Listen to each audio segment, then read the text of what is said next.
Let the universe bear witness to the sacred code. The ground beneath us does not yield to seasonal guests. The tenant cannot sack the landlord. The employee can never sack the employer. Mazi Nnamdi Kanu remains the supreme leader of IPOB. His command is final. Whatever he says goes. Pursuant to the strict authority of the supreme leader and the sacred unyielding IPO code of conduct, the third administration of the DOS is hereby dissolved. The sentence is passed, your names are permanently erased. Chikaedozi, you are sacked. Tony is gonna make it. You are sacked. Austin upon him. You are sacked. Kuria Farmer. You are sacked. Isaiah Uba. You are sacked. Collins Chinedu. You are sacked. Chinas and Wodo. You are sacked. Frida Isaac Yoku. You are sacked. Chidin Manwodu. Juliet Edward Filatro. You are sacked. You are indefinitely expelled. You are Nigerian agents. Stay off from my VOP. You no longer speak. You no longer act for the children of light. The employee cannot fire the boss. Tenant cannot sack the landlord. Mazi Nnamdi Kanu is the leader. The supreme leader of IPO. Through the trials, through the chains, his word remains absolute. Whatever Mazi Nnamdi Kanu says goes. Whatever the supreme leader says goes. They thought darkness could hide the shadows of greed. They forgot the soil remembers every treacherous deed. After the illegal extraction, when the leader was taken away, the enemies of the struggle came out to play.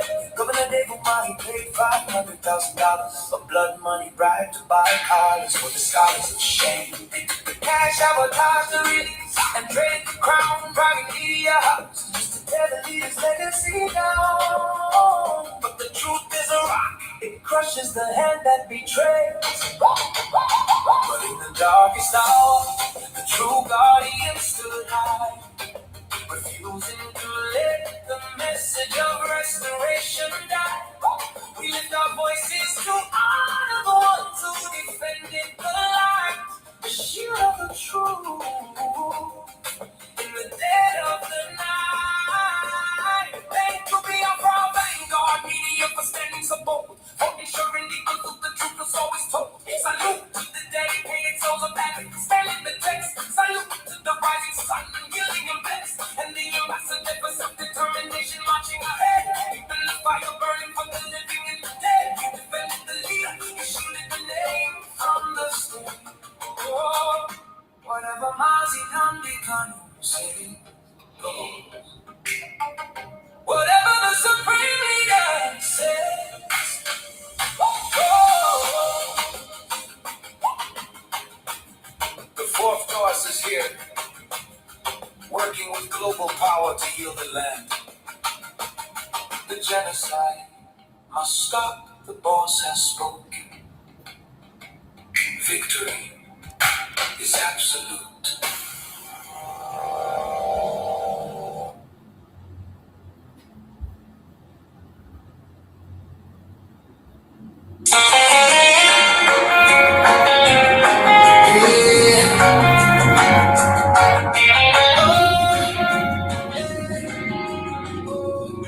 Biafra spirit never dies.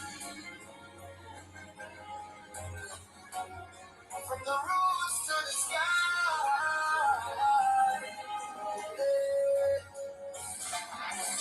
In the silence of the night, we still call your name.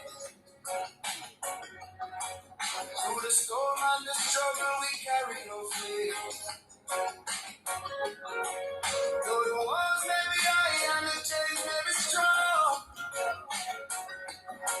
your voice echoes louder every freedom song. Oh, we remember your courage, we remember your stand. For the people, for the future, for the promised land. Even when you're not here, your spirit still leads. In the hearts of the people, in our words and deeds. Oh, we don't go tired, we don't go fall.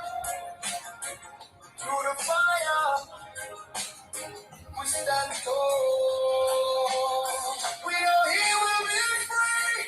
Oh yeah, in our hearts, in our dreams, we believe. Simon Ekpa'S, we call your name. Born for the struggle, born for the flame. We know He will be free. One day, through the night, we gon' see better day. We miss your voice, your guiding light. But your spirit keeps the fire burning bright. From the streets to the villages, the message go round.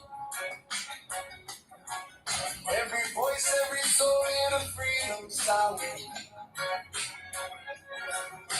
No prison can silence what the truth has begun. Like the rising of the moon and the shining of the sun. Hey, they can try to hold you down, but they don't understand. This is bigger than a man, it's the cry of a land.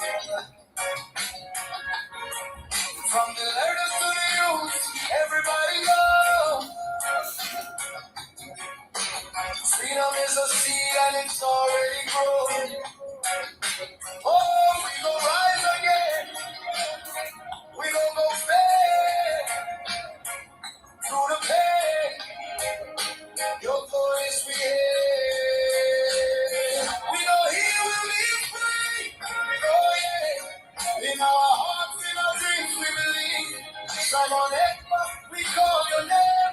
Born for the struggle, born for the flame. We know He will be free. One day, through the night, we gon' see better day. We miss your voice, your guiding light. From your spirit is the fire burning bright. Even in absence, you're never gone. In every prayer, in every song, your strength lives on, your fire remains. Breaking the silence, breaking the day. Stop shining bright. Freedom, freedom, we cry. Freedom, freedom, we rise.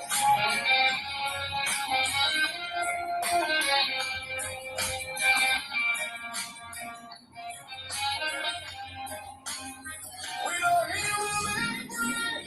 Oh yeah. In our hearts, in our dreams, we believe. Simon Ekpa'S, we call your name. Born for the struggle, born for the flame. We know He will be free. One day, through the night, we will see better day. We miss your presence, feel your light, and together we go win this fight. He will be free. He will be free. Biafra spirit, yes. Onye si na-abata n'ahụ, ma ọ nọ iwe arụsị, anyị wee na-efe arụsị, iwe na ọmụma iwe ga-adịta anyị. Ụmụ anyị wee na-anwụsị. Ụfọdụ nọ n'isi iche ha anaghị agbakọ ụlọ ọzọ. Nne na nna wee na-ata ahụhụ, wee na-atụ jupụrụ eze. Nwaanyị kunye ka ọ bụ ubi ga-anwụ ọrụ. Fulani chiri ji batara ala Igbo. Oke ebe isi. Anyị bụ ka anyị kpọpụ onye nwaanyị n'ugwu Awụsa ga-ejide anyị na-egbuo. Ihe ọ bụla anyị mara ebe n'ime ha sịpụtara aga n'ihu. Edekwa ọdụ ụgbọ mmiri igwe ọcha na-emebi n'ọhịa. nke nna ka bụ otu aka ahụ anyị na-alasọ ebe Biafra bụ ndị kọstọm chịpụ ya n'etiti anyị anyị anaghị n'ime mmiri kama kọstọm jere ebe niile ha wee na-ata anyị ahụhụ anyị kwe kwesịpụta anyị ka kpọchie anyị kwe kwesịpụta anyị ka gbagbuo anyị onye nwe anyị na Chineke na nke bi n'igwe ọ bụ ụzọ gara isi ebu ndị nọ anya wekarịa n'ike agbanyeghị ụmụ Chineke agbanwe anyị ka anyị na-aza agbanwe ndị na-asị ike Chukwu agbanwe ndị na-aza amara Chineke agbanwe ndị na-aza Chisom agbanwe ndị na-aza Chisom nna nke dị nsọ onye ime eluigwe dịka ọzọ ihe dị na ndị bụ ụmụ gị ya ka iwe zọpụta anyị ya ka iwe na-apụta anyị n'aka ọjọọ ndị ya ka iwe lụọ anyị ọgụ ya ka iwe tetuo osu ọgwụgwụ mebi na adịlayat Chineke na nke igwe hụ mebi n'afọ chukwu otu a mee ka fero ọgụzọ n'ihu ụmụnne anyị kebikọ wee tata bidu n'ụtọrọsọ ị ga na-eduru anyị n'ụzọ niile nke eziokwu ọ bụla adịghị anyị na-aga n'egwu ọgwụ ọdụ bụ ụmụ akwụkwọ ekiri n'igwe ma ọ bụ ụlọ ọbụlakịrị gị onye malitere ụlọ ọgwụgwụ kama ihe nwere ịgba akwụkwọ ahụ sọpụtarị ka n'ezie kama ọ bụ okwu na-adịghị n'oge ọ bụ ya mere anyị ji were anyị n'isi anyị wee na-asị na nke dị nsọ leki iwe gosi anyị Biafra ha dị n'ọbụghị n'ọgwụ leki iwe na-edebe anyị ama iwe kpuchiri anyị ukwe leki iwe zọpụta ndị nke leki iwe mee ka Biafra wee bịa ka anyị na-ewetuta na nsọpụrụ na ịja mma site n'aha gị onye kuchi oge abịa. Like and share the program to all platforms. Share to family and friends. Share the program to everyone that is close to you. Let us have a very quick one to bring updates. Good morning, hello Biafrans. This is a very different program today. Welcome. I am not going to waste time on this broadcast. I have just only come here to inform Biafrans that tomorrow we are embarking on the exposition of this Islamic State Party. We are going to embark on exposition of the fraud that they want to use Tinubu and Shetima to do.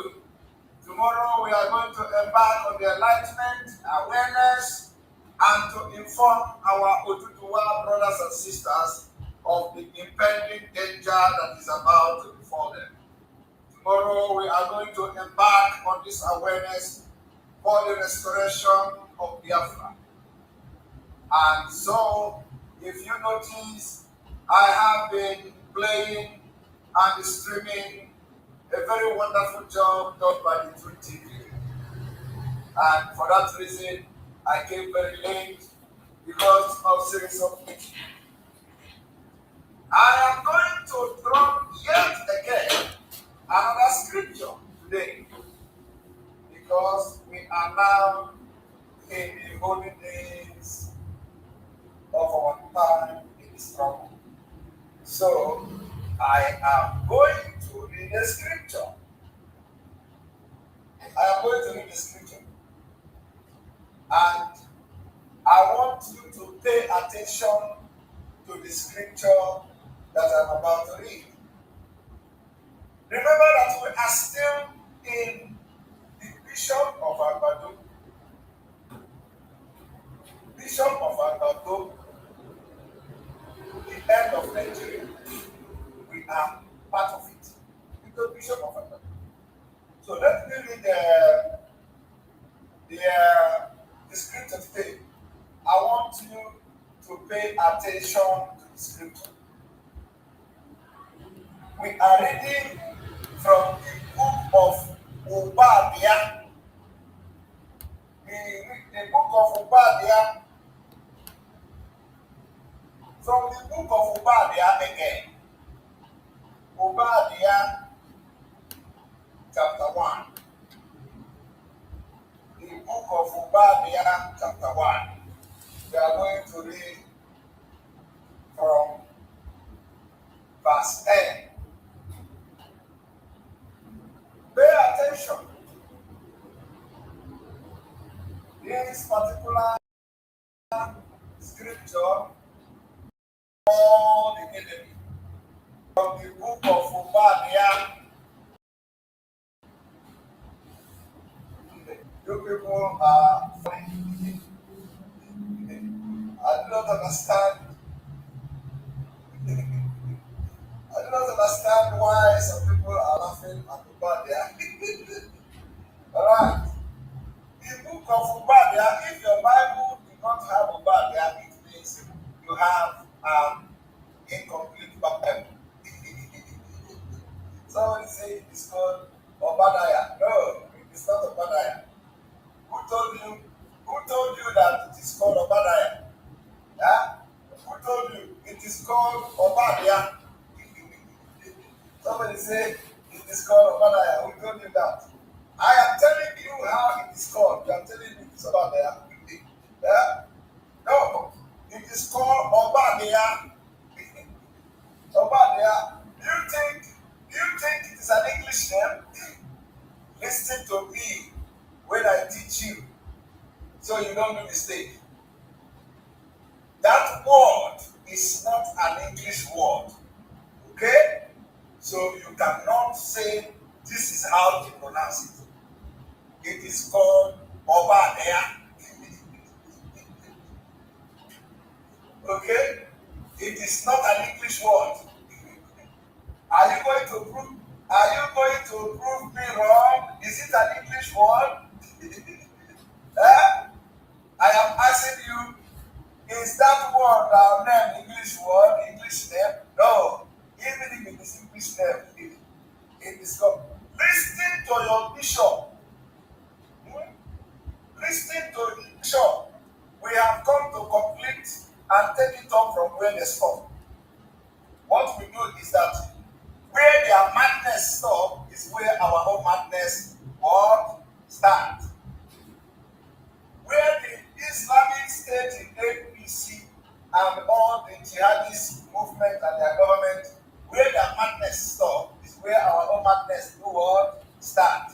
So follow me to read Obadiah. You can even use you to call it Obadiah. Original Igbo name. It was original Igbo. From Obadiah, you now get Obadiah. You know, when you want to refine the name to sound more of English, you can say Obadiah, but it is originally from Obadiah. Okay?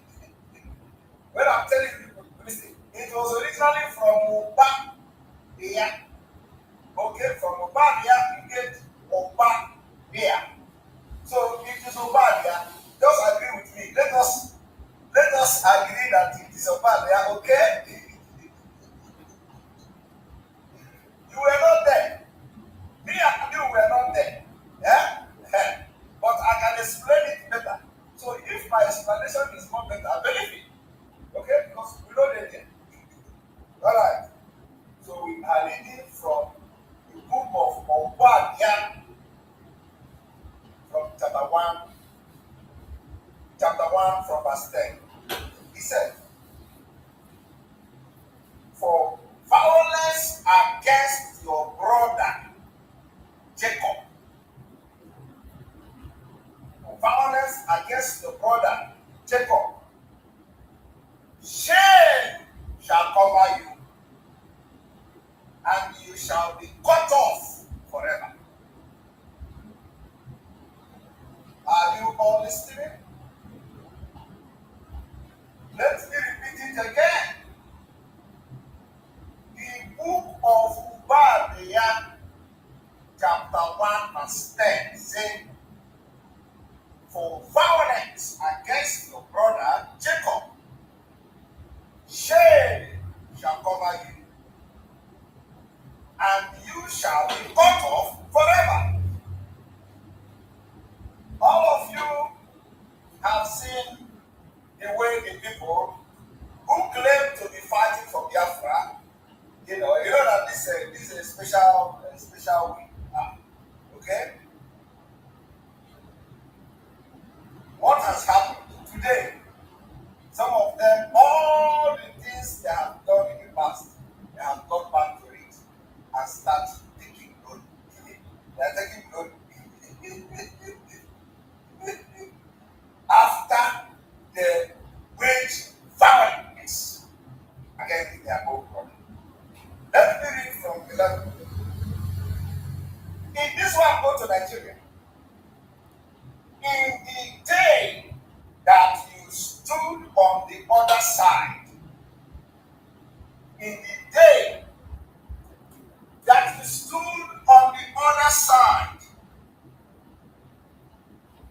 in the day that strangers carried captive his forces, when foreigners entered his gate and they cast lot for Jerusalem, even you were as one of them. Hey!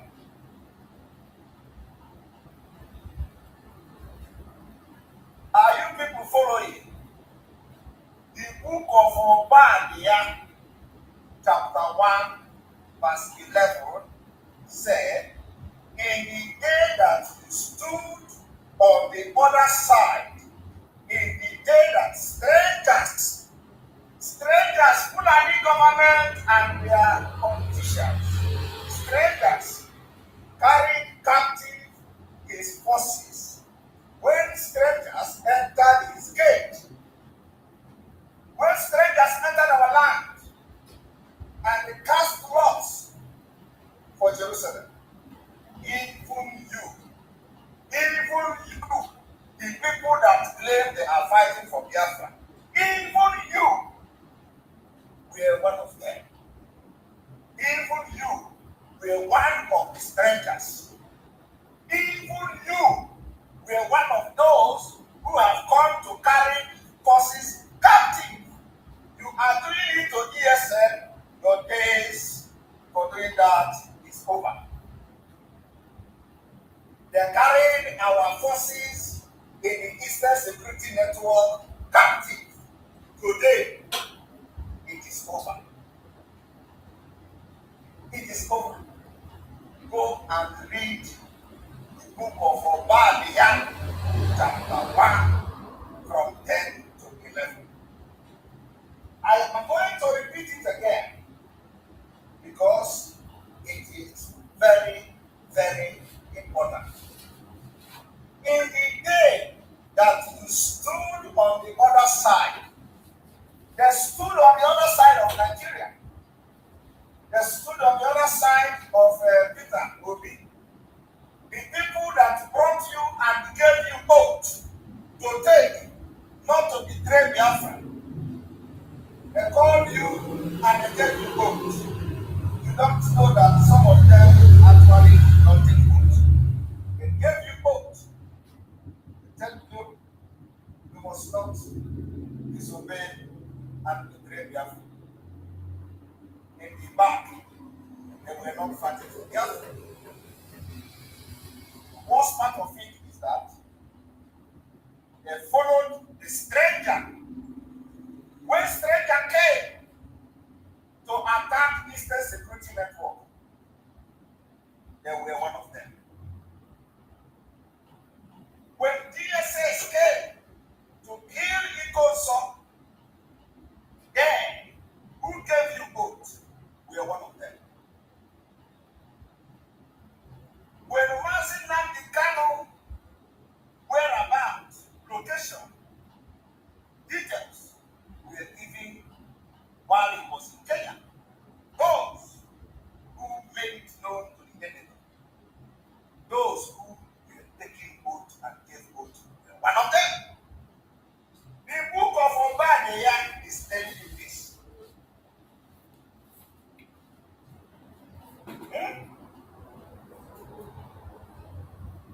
Anytime our Eastern Security Network come under attack, even you that have given somebody oath, even you that claim to be an oath member to protect and defend Biafra, you were one of them.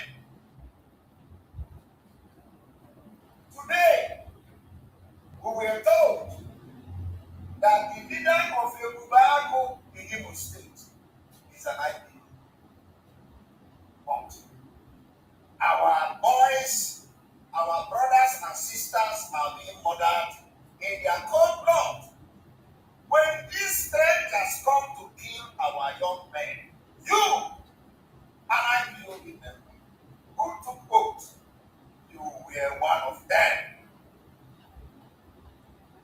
Are you following? Eh? But let me continue to 12. But you should not have gazed on that on the day of your brother. In the day of his captivity, nor should you have rejoiced over the children of Judah in the day of their destruction. We call for sit-at-home to show our anger, to demonstrate that the Biafra people are one, and we are now speaking in one language. They say, no, they came against it. Because the day when the stranger come to kill, they were one of them. And they gave you oath. Nor should you have spoken proudly in the day of distress. They all did it. Hey! You should not have entered the gate of my people in the day of their calamity. Indeed, you should not have any divine-minded autopilot. Maka onye tinye isi ebulisi atinye. Should have died in the first place. We are going to stop here. The scripture. The message is very clear. The message is very clear. You know, this is our book.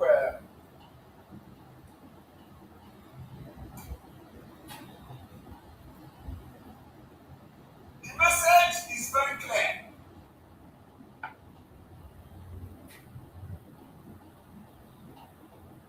Okay. And so tomorrow, anything you do, remember that we have exposition to make. Anything you do tomorrow, remember that we have exposition to make on the Islamic State of Nigeria, the Islamic Party, and all of them. All right, we are going to end here. I have a lot of meetings to attend. Thank you very much for watching, and press. You know that you people did not get notification today. Make sure that you have clicked on the notification so that anytime we are live by tomorrow, you are going to be the first to get notified.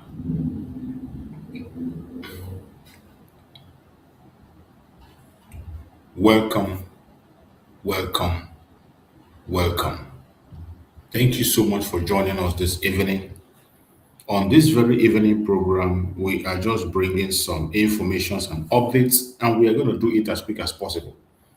As you join the platform, like and share the program. Remember, we are in a time of reflection, a time of reflection. We need to reflect, and we need to change the way we do things, change our mindset while we look forward to what the outcome is going to be in Finland. The Nigerian government, as you all know, are not resting. They are not going to stop. Nigerian government will not stop, and we will not stop. We will continue to fight. Don't be asleep. As we are waiting for the judgment that is going to come out from Finland, we still have to pay attention to everything that is happening around us. Today, we are going to play many videos from the conventional video. There is a summit. You see, Chukwu Okike Abịama know how to do his things. Since this case of Mazi Samuel has begun, there have been many summits held in Nigeria, both the ones they are holding for restructuring, for rebuilding, for whatever. Remember, Mazi Nnamdi Kanu told them,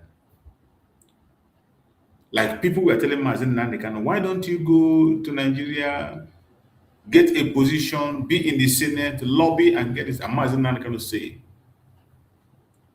you cannot, there is no structure for you to get such kind of things in Nigeria. Like some who say we should go into Nigeria, apply for referendum, put referendum, go into Nigeria, apply for a structuring, put structuring. Today, we are being proven right with everything that is happening in Nigeria. In the recent summit, the Igbo people were there. They had their summit. At the end of the day, the Zoological Republic have already planned what they're going to do. Split it. They are still working and looking for how to create more division among us. Every single plan Nigeria is making, they always consider how to divide us the more, how to make sure that we remain irrelevant in Nigeria. Our politicians know this, but yet they don't have the balls to stand up and fight for their people. Politicians know that Nigeria is not for you and I. Every policy in Nigeria is targeting the Igbos. Every policy in Nigeria is targeting the Biafrans.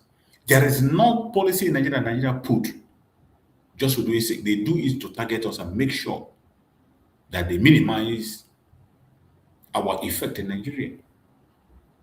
This has been going on for many years. Mazi Nnamdi Kanu have seen it all. That is why you cannot bring any topic of Nigeria, one Nigeria, better Nigeria, restructuring. It is dead on arrival. It is dead on arrival. But when we say it, people begin to doubt. Even recently, in those summits, you're going to see it. I'm going to play videos for you to see that every single thing we are saying, we are not just saying it because we are troublemakers. Nigeria is not meant to survive. I have said it, Nigeria is structured in such a way, it is placed in such a way that it will never benefit any indigenous person. Nigeria is made in such a way that it will never benefit any indigenous people. Remember, there was a program that a lady made when they were asking, is Nigeria working for you? And I asked that question. You that is watching out there, is Nigeria working for you? Those of you who are still believing the lies, the propaganda, I ask you, is Nigeria working for you? The Zoological Republic is not working for anybody. It is not working for the Igbos. It's not working for the Hausas. It's not working for the Yorubas. It's not working for the Ijaws. It's not working for the Shakiris. Nigeria is not working for anybody in Nigeria. But the problem is that nobody has the balls to stand up and say, enough is enough to your tent, O Israel. People have resigned to their fates and they have accepted the structure that was put in their hand by the British, and they are managing it every day. Everybody is managing to get a little thing they can be able to get out of it, and that is it. As long as it pays their bills, nobody wants to pursue that which will benefit everybody. That's the truth. I ask again, is Nigeria working for you? You that is watching out there, whether you are one Nigerianist, whether you are a Biafran, whoever you are, I ask you, is Nigeria working for you? The answer is no. Nigeria is not working for anybody. Then why are people bent on protecting that thing they know is not working for anybody? Why are they ready to die, even to take life, for something they know is not working for anybody? Why have people resigned their faith? Why have people resigned to their faith to something that you know will not benefit anybody, has never benefited anybody? Nigeria is not working for anybody. It is not working for the Igbos. It's not working for the Hausas. It's not working for the Yorubas. Nigeria is not working for any one of us. But for one reason or the other, there is only one tribe that stands out to speak and to call attention of the others. But unfortunately, the rest people have accepted their fate to eat from the crumbs that fall from the master's table. It is a shame. It is a shame that a country that has intellectuals, they claim they are intellectuals, make so much noise, but none of them have the balls to challenge the irregularities. They do not have the ball to challenge the atrocities of the slave master. Nigeria is not working for any one of them. But the problem is that none of them have the balls to challenge Nigeria. Only the Biafrans stand out and we continue to ask, and we will continue to speak. It doesn't matter what they say, what they do. No matter their attack or their propaganda, we will continue to challenge them. We will continue to bring the truth out.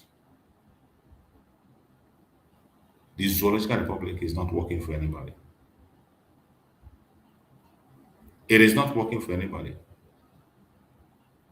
But the problem is that none of them have the balls to challenge it. But I thank you, today we are going to show the world that Nigeria is irredeemable. I'm going to play a program. I want every one of us like and share this program. Pay attention to this program that I'm about to play. You will learn a lot from it.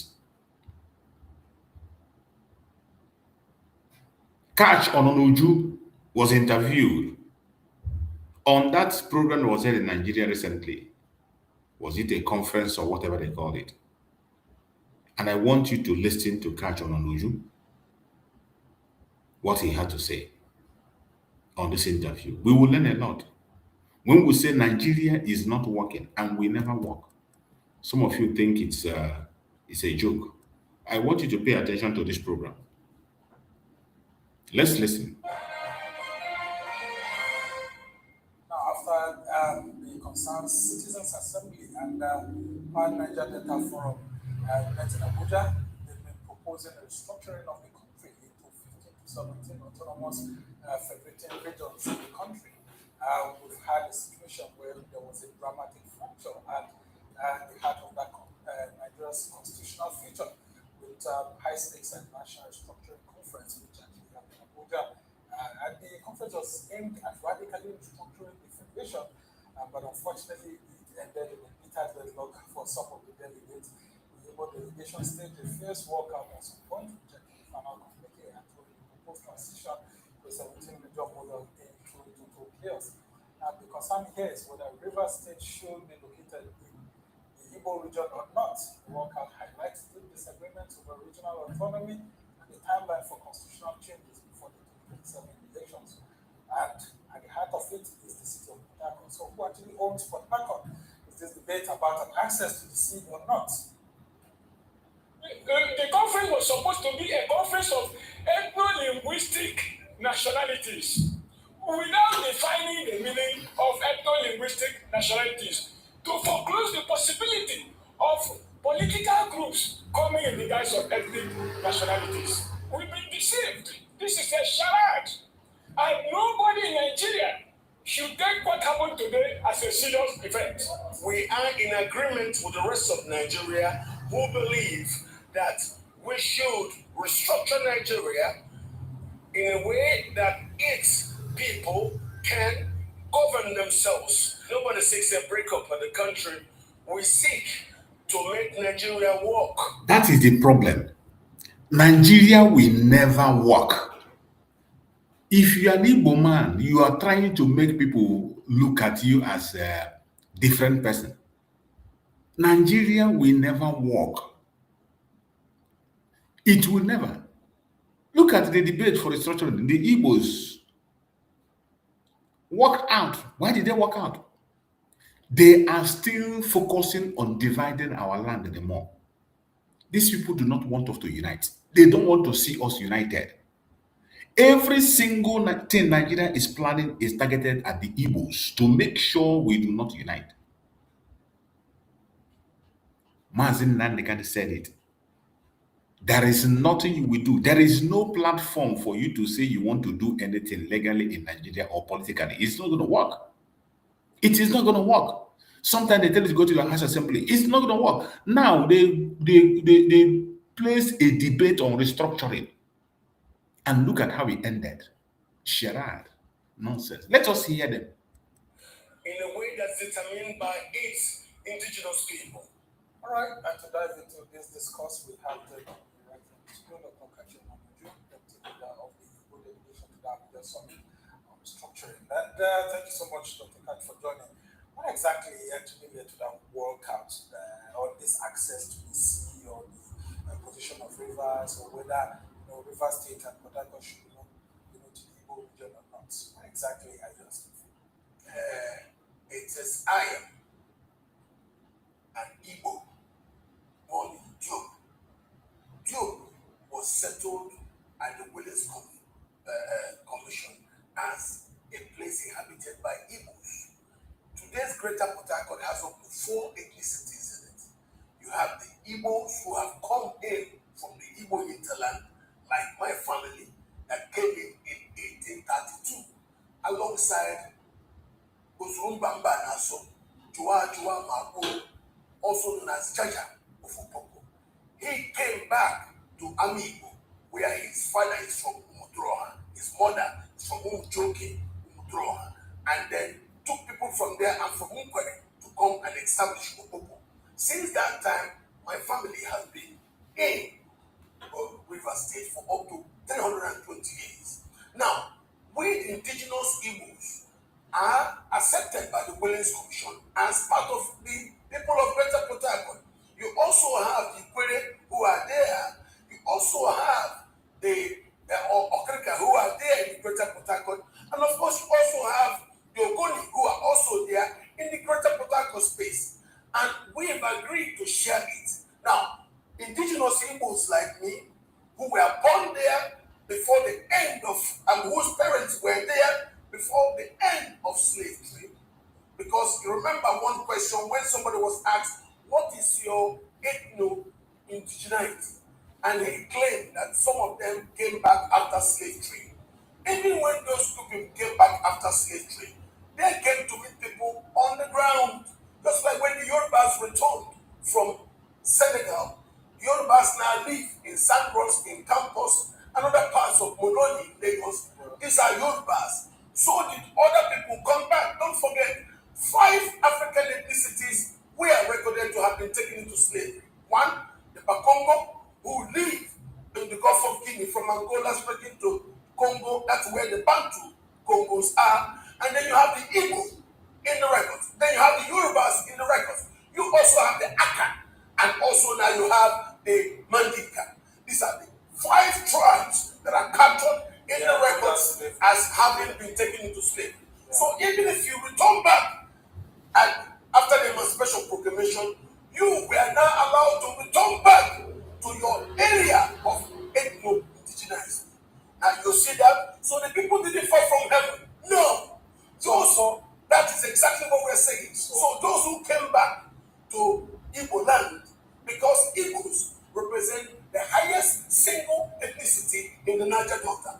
The Niger Delta is the areas that contain the entire tributaries of the Niger River. It's not an ethnic area.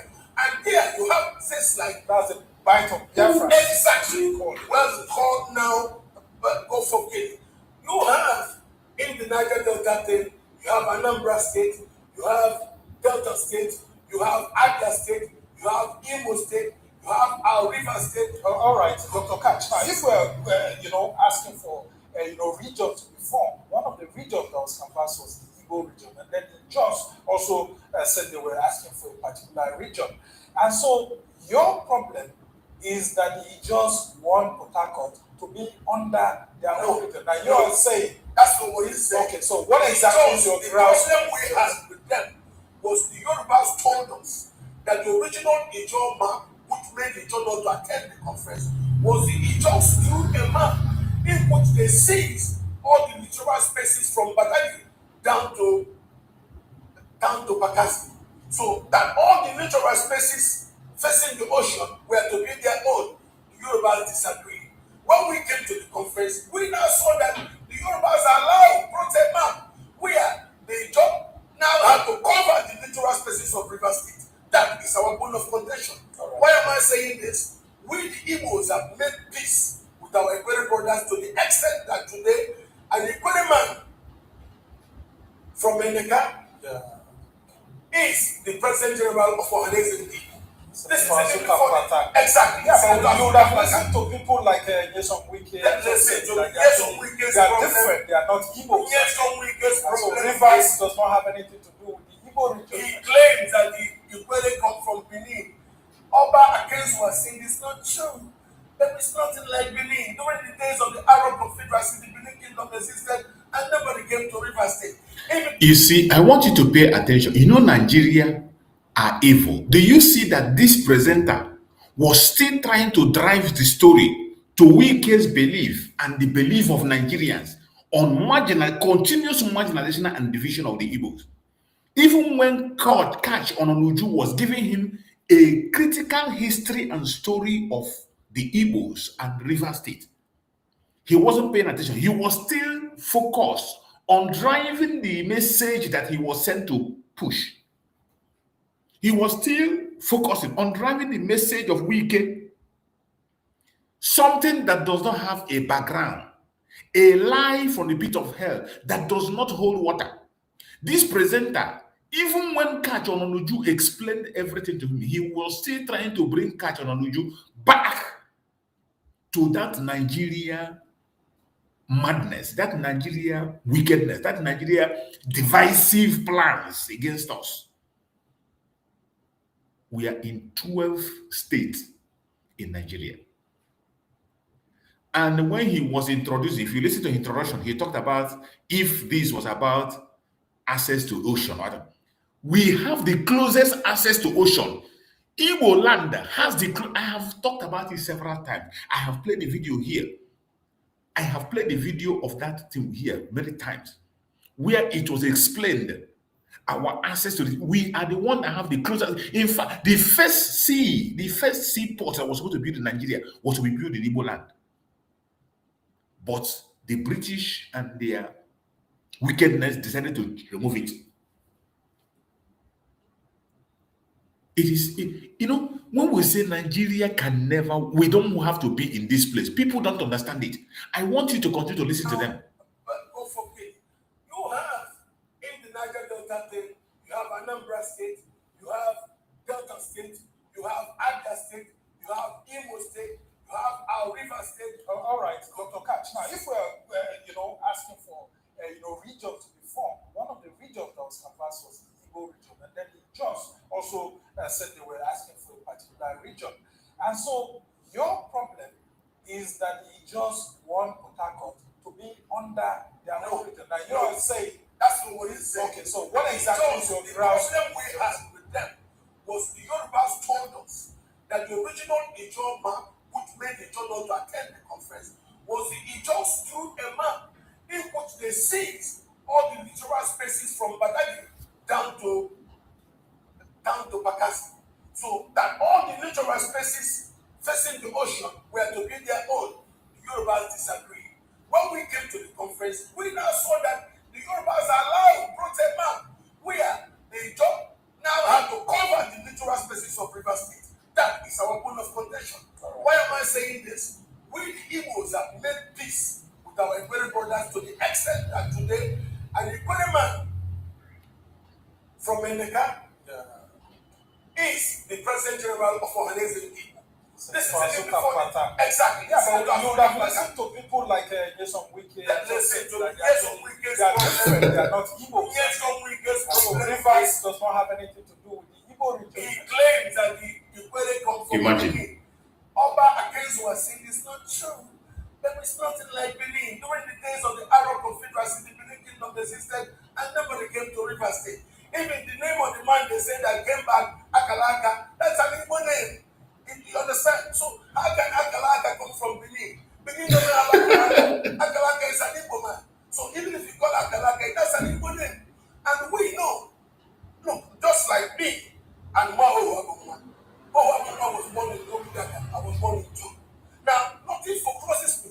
Just recently, a court in Plateau State said that the indigenous Hausa born in Jos North are indigenous to the state. If they are indigenous to Plateau, then what's wrong with the Igbos born in River State, whose parents were born in River State like me? Why would we not be saying that? And we have now teamed up with the Queens, like to Samu Batan to insist that we want to belong to the. Well, I mean, I've spoken with some of the queries, and we expected one of the leaders to be present here, Professor King, but unfortunately couldn't make it at the last minute. But talk to us at the heart of this debate also is that there are talks that the Igbos want to in the future, regionalize Nigeria, have access to the sea. That's not true Port Harcourt. That's not true. And the locals say they don't want. No, listen. If you now see somebody in River State who comes and says he doesn't want River State to have access to the sea, that's why we say these are sponsored political groups. Because no River State will tell you he doesn't want River State to have access to the sea. No, I mean the Igbo nation, the Igbo region being proposed having an access to the sea through Port Harcourt. Well, the Igbos, no, that's not what it is. The Igbos propose that the Benin people should have access to the sea through the Gelege. The people from Delta, the Warri people, should have access to the sea through Warri and Cocoa Port. The Yorubas already have access to the sea through Lagos. We also propose the Izon already have access to the sea through Brass and other parts of Bayelsa. But River State should also be allowed its access to the sea. So when we now saw that the political sponsors group were comfortable with River State being blocked from having access to the sea, we now knew this was sponsored groups just to undermine. Look, if I don't have to do this with my brothers in River State, that we have gotten him better to be president for Ohanese means it's a family thing. But I spoke to some of the leaders and they said he went there on his own, that the people of Rivers never asked Return Bata to represent them, especially the Ikwere to represent them as the president of Ohanese Igbo. That is a project by some of you leaders from the Igbo nation to try to penetrate through the Rivers people. You see why we can never have peace in Nigeria? Just listen to this program. When you listen to this program, you will understand there is nothing that will make Nigeria on the planet Earth to work. This river state was created by Gowon. The British advised him to create that river state. The major reason of creating river state was to create chaos, to divide us, to separate us from our people. And they are fighting very hard to see that that division they want to create happens. You see why Mazi Nnamdi Kanu is fighting, not looking back. You see why Mazi Simon Eber is not looking back to talk about any agreement with any idiot. Did you see? These are people who are in that same so-called one Nigeria, proposing a restructuring where everybody will be respected. And yet, the government of Nigeria, through their media and some sponsored people, are manipulating to make sure that they divide us and deny us our rights. And they want us to be part of Nigeria. God forbid. We will never, ever be part of this zoological, but not today, not tomorrow, not ever. Let's listen to them. That is not true. Nobody is begging for any penetration. Igbos bring success wherever they go to. Igbos develop. As I speak to you today, Igbos still represent the largest single ethnic group in River State. So what do you want? What we want is to make peace, marry back with brothers, what was divided by the war. Under which region? Now listen, the Yorubas were able now to reconstruct, to repair what the soldiers did, brought the Yorubas from Kwara into their fold in their contiguous map, brought the Yorubas from Kogi into their fold in their contiguous map. What's wrong with an ethno-linguistic arrangement where also Igbos in River State are brought in? And because we now saw those people were comfortable with River State being squeezed, we now knew this was a sponsor political group. Nonsense. Right? We are a proper Nigeria group with Rivers blood in them. They would not be quiet when River State is blocked from having access to the sea. That's exactly what we do. It's a political group sponsor to come and disrupt what we have. Now, you cannot say somebody like Senator Mbaka is sponsored. Senator Mbaka is the man that made Governor Wike local government chairman. When he was senator representing Wike and Mbaka come from Ward 5 and Ward 4 in Obiako. You would have heard Wike also say that he's not an Igbo man. Wike said that Igbo wrote in their picture at some point. He does that because we never wrote in have maybe a change of mind. we never wrote in their picture. He said 2 nights ago, 3 nights ago, I was at his house. We never wrote in their picture. He said that he's Igbo. Wike will say he's not Igbo. So you cannot understand. Conversation. But just before I let you go, to catch, I mean, you have said that you live in one Nigeria, we're under, a structured country where you have different regions. And do we really need regions at this point in time? Because people are saying that this state creation has even caused us more trouble. Don't you think we'll be in further trouble if we do go by this proposal? there is no need for region, separation, a reference. All this nonsense meetings they are holding is rubbish. This is a waste of time and money. You have done constitutional conference, nothing came out of it. You did the Okuta panel, nothing came out. Do you think anything that will come out of this one? I don't know why Nigerian people do not listen. I don't know why people are brain dead in Nigeria.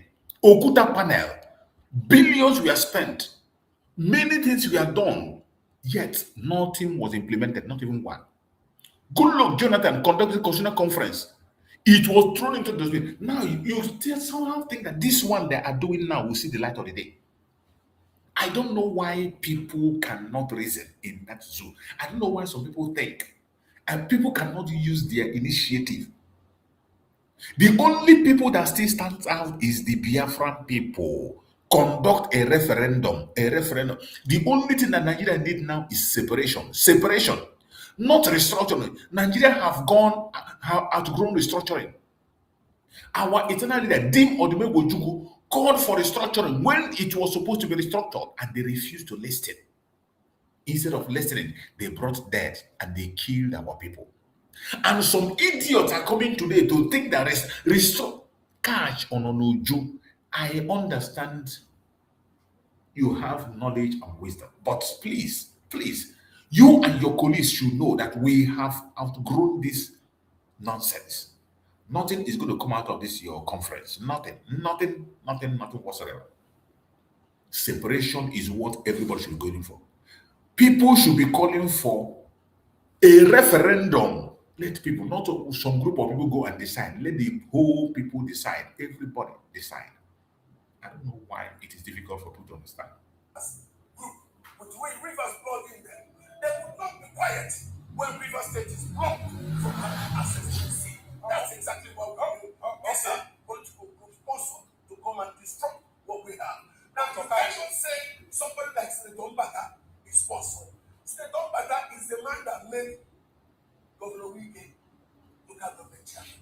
When he was senator representing Wike and Mbaka come from Ward 5 and Ward 4 in Obiako. You would have heard Wike also say that he's not an Igbo man. Wike said that he wrote in their picture at some point. He does that because we never wrote in their picture. I have maybe a change of mind. We never wrote in their picture. He said 2 nights ago, 3 nights ago, I was at his house. We never wrote in their picture. He says that he's Igbo. Wike will say he's not Igbo. So you cannot understand. Conversation. But just before I let you go, to catch, I mean, you have said that you live in one Nigeria, we're under a structured country where you have different regions. And do we really need regions at this point in time? Because people are saying that this state creation have even caused us more trouble. Don't you think we'll be in further trouble if we go by this proposed 15 to 17 regions? We will not have any problem if we construct 8 new religious constituencies and 8 new linguistic constituencies. It's the same way in Europe.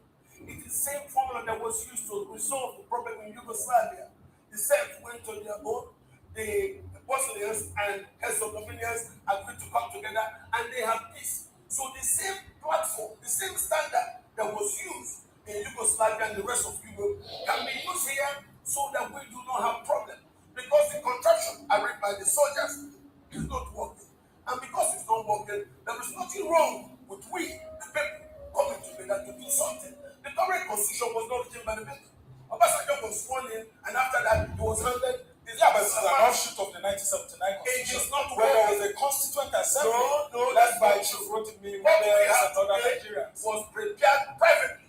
It is a product of the cascade of coups done by Buhari, Babangida, and Abacha. When they wrote all those decrees, they now superimpose the interests of the Muslims on a Christian majority country. We have been quiet. Now we want to resolve. Look at even what they did. No, not quiet. The bargain has spread into 6 different states. Is that proper? The bargain represents the largest single ethnic group in the north after the Hausa. But look at how they've been put by the soldiers. You have bargain that owns Mina, bargain that owns Suleja, bargain that owns Birimingwari, bargain that owns Kaduna, bargain that owns Zaria and Abuja, scattered into a million states. Is that normal? No. All right. Do you think the National Assembly will accept the resolutions that you've had very quickly before we go? And would President Tinubu, for example, be willing maybe to put his pen to paper on any proposal that maybe the National Assembly does pass to him? We have started talking. That is another nonsense. After they make all this noise, you go to National Assembly, the case will die there. You see, why Mazi Nnamdi Kanu say there is no structure for you to do anything in Nigeria politically? There is no structure. All this noise they are making now, conference. When you take it to the House of Assembly for voting, it will die a natural death. You don't see the light of the day. They will tell you, go and meet your lawmakers. Go and do it. Once you get to National Assembly, it will die. You cannot hear it again. I remind you again, Okuta panel was to correct so many wrongs in Nigeria. Nothing was done. Constitutional Conference of Goodluck Jonathan. Nobody's talking about it. Now, under Tinubu, you want to do another conference, you think magic will happen. And you are doing it outside the Senate, and then later now you take it to Senate for approval. And who is going to approve it for you? Who for Christ's sake? It is so sad. It is so sad that some people don't want to understand. They don't want to see reason. They continue to deceive themselves. But I thank Chukwu coming for Mazi Nnamdi Kanu and Mazi Simon Ekpa. And I hope that Finland is watching. When you watch and you see this confusion, look at it. Even in the discussion, they don't even agree. The Igbo region walked away from that constitution because of the marginalization. They have already started dividing and marginalizing them. They have already started dividing and marginalizing us, superimposing things on us. May Chukwu carry on have mercy. Even reaching out to the executive. We have started, remember, at the beginning of this particular conference, when I was invited, and before we went, they made the deputy leader of the Igbo region, I was asking to learn. And when I got there, as the conference opened, from the Attorney General's office, somebody came to read an opening address. I told myself, okay, the government is in it, but the government also wants to be who is out there. The government blesses it, so let the people talk among themselves, so that we, the people, can produce articles of association that is okay for us, not what the military imposed. What we're trying to do is to undo what the soldiers did.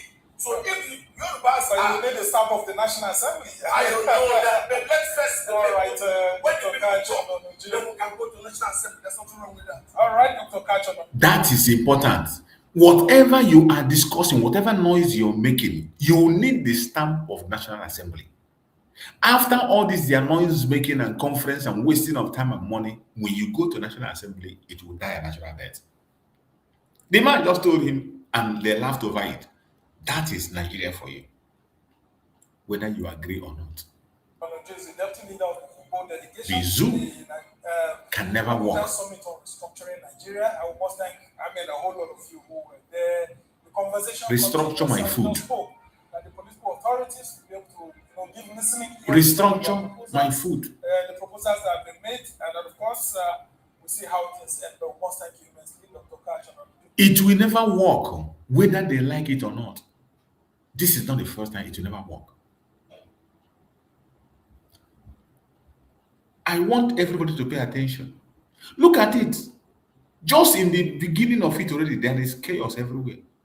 And somebody is somehow believing that the miracle is going to happen and things will change. Sorry to disappoint all of you. Nothing is going to work in the Zoological Republic. Nothing. Absolutely nothing will work. Let us go to another video. Let us go on another report. Pay attention. Let's watch on this one. Nigeria is not meant for the Biafra, not meant for the Igbos, more especially. It's not for us. We also have joining us virtually. We have Mr. Mazi, who's a lawyer, of course, a public affairs. Good to have you join us this morning. Thank you very much. All right, great. Now, let me start off with you. First question: how did we get here? And by here, I mean an individual who initially was being chased by the state, harbored as it were, now leading the vigilante for the country, starting from the southwest and Ogun State, as we can see. This one is about Sunday Igboho case. Every one of us remember Sunday Igboho, who claimed to be a Yoruba nation agitator. Tinubu came, forgave him, brought him back, reintegrated him, now gave him a certificate of security. He is now leading his own squad in Nigeria. A man who was fighting alongside with Mazi Nnamdi Kanu. As Mazi Nnamdi Kanu was fighting for Biafra, he was saying he is fighting for the nation. After they approached him and bribed him, he hands off. Now he's on contract with Tinubu and his government. Mazi Nnamdi Kanu rejected everything they gave him. These are the double standards. Today, Sunday Igboho is flying like an eagle in Nigeria. Mazi Nnamdi Kanu is detained on life sentence. I want us to hear what they have to say on this. Let us hear. We also have joining us virtually. We have Mr. Mazi, who's a lawyer, of course, a public affairs. Good to have you join us this morning.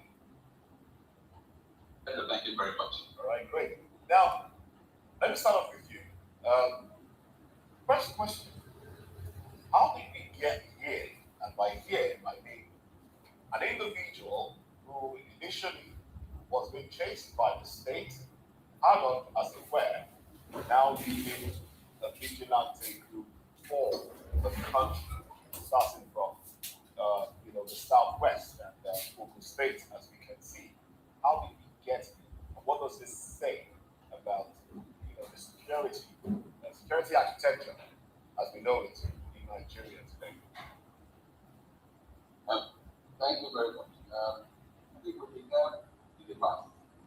So that's how we began because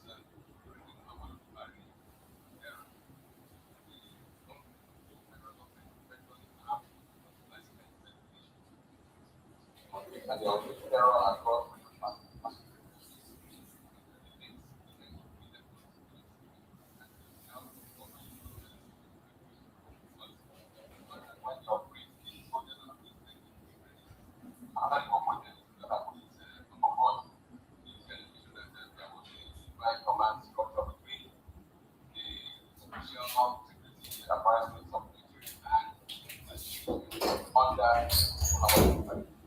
what we are seeing happening now is that Mr. Bola is trying to with this rank back. With this cartel is the program that I assure you eventually will be more better than we have to understand why several things happen in this one and are happening.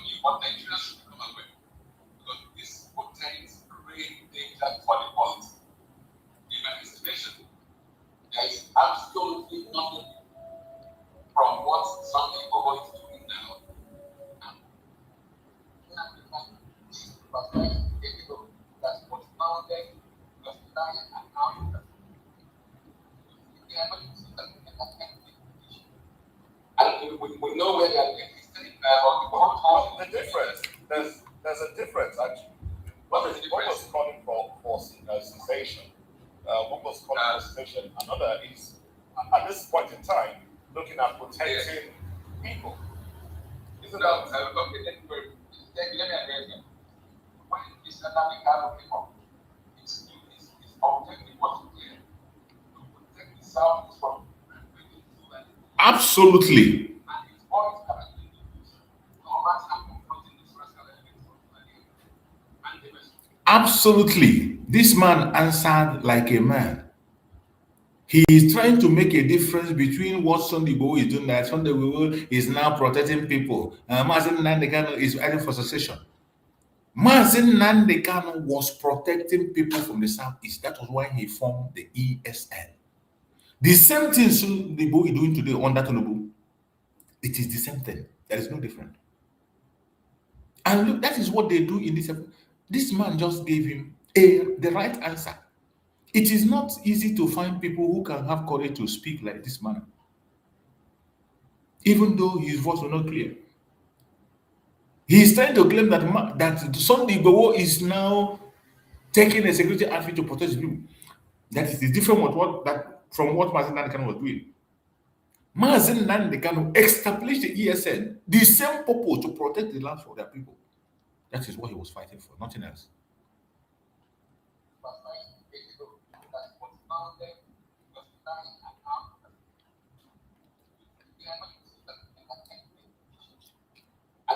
We know where they are existing, The difference, there's a difference actually. what is the One difference? was calling for cessation. One was calling for cessation. Another is, at this point in time, looking at protecting people. Isn't No, that? okay, let me address them. When Mr. Nnamdi Kanu came up, his objective was clear: to protect the South from breaking through and his voice has been used no matter how confronting this rascal element and they were succeeding. So you can say whatever you say, but we know this part. That's why I say it's not good. It's not new. Sorry to have me. Sorry to interrupt you. Go ahead. Government itself has not even put a stamp on the we haven't heard No. that My brother, that there has don't go been. that direction. Don't go that direction. Mr. Oh, Igboho did not make that pronouncement in secret. It was a very open, it was in public domain. The government officials, the IG of police, the TSS, the presidency, the governor of the state, Oh, have all heard what he's saying. If he was not in alignment with them, if he was not in league with them, I am assuring you that at that point, that gathering would have been scattered. But he's doing what he's doing with the explicit approval of the presidency. Don't just say that government has not made any comment. They have made all the comments. In this instance, silence is all the comments we need. The question we have to ask ourselves is this: why is Nnamdi Kanu in prison? If Igboho can be patrolling and ganging up his ethnic militia, why is Nnamdi Kanu in jail? We have different laws for different people. The IPOB, when it was set up, was to protect the Southeast from the rapid influx. absolutely. And then, yes, Igboho himself was declared confirmed public. Let us not mistake it. And what I see going on is an ethnic militia being funded by the federal government. Absolutely. Like just now saying, the terrorism is big, government is complicit in terror. You begin to say there is improvement in this. We are seeing now with this Igboho character. He has made very clear comments. Federal government will train us, they will tell us who to train us. The state government will issue us ID cards and they will tell us where to be deployed. What does that tell you? That tells you that this is in sync with the Bola Tinubu regime. And you know, let me give you because these guys think they are smart. What is happening is this ethnic militia is being prepared in advance of the 2027 election. All right. Okay. Are you seeing that? Are you seeing the evil Nigeria? I hope Finland is watching this. No, they will not watch.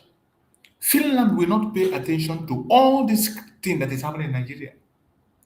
They are focusing on Biafra. Look at Sunday Igboho openly organizing militia with the approval of federal government, approval of state. The same thing Mazi Nnamdi Kanu organized to protect our people.